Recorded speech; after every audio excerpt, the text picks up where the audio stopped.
Баршаларыңызға қайырлы күн. Жыл басы 22 наурыз жақындағанда, әрбір үйде келер жылғы тоқшылық пен ұрыс құттың жоралғысы ретінде міндетті түрде наурыз көже дайындалады. Оны әр қазақ үйіне құттықтап келген қонаққа үлкен ықыласымен ұсынады. Наурыз көженің мерекелік, дәстүрлік, ұлттық тағылымы өте зор.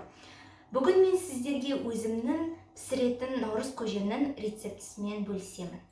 Әр үйдің келіншектері наурыз көжені әртүрлі пісіреді. Бүгін біз сіздермен наурыз көжені 7 түрлі тағамнан дайындаймыз. Ең бірінші тағамымыз ол бізде сүрленген ет. Бұл жерде бізде қазы және омыртқа. Еттерімізді жуып қазанға салып, қайнатып 1,5-2 сағат пісіреміз.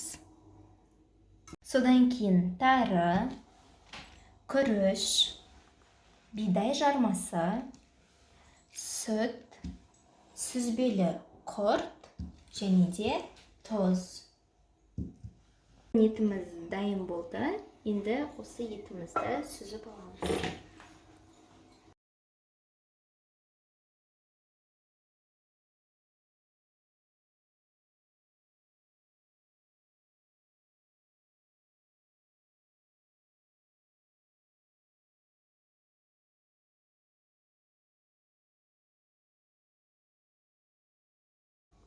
Қайнап тұрған суымызға тары,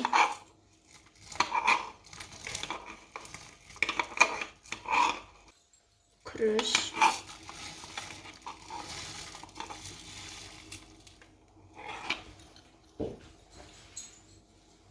бидай жармасын қосамыз.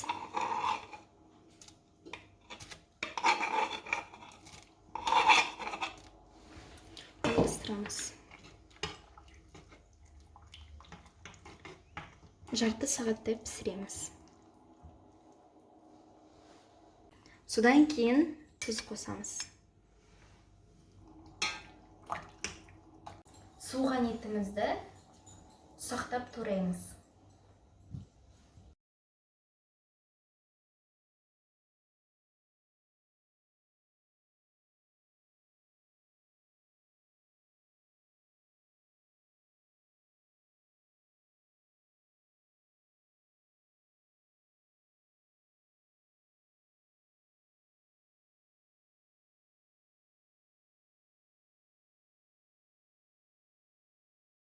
Біздің наурыз көжеміз дайын болып қалды. Енді біз туралған етімізді,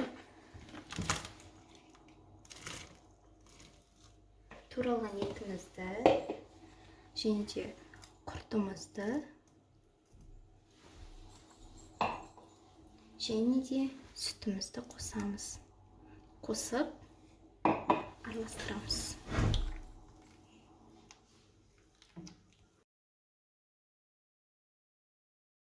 Біздің наурыз көжеміз дайын.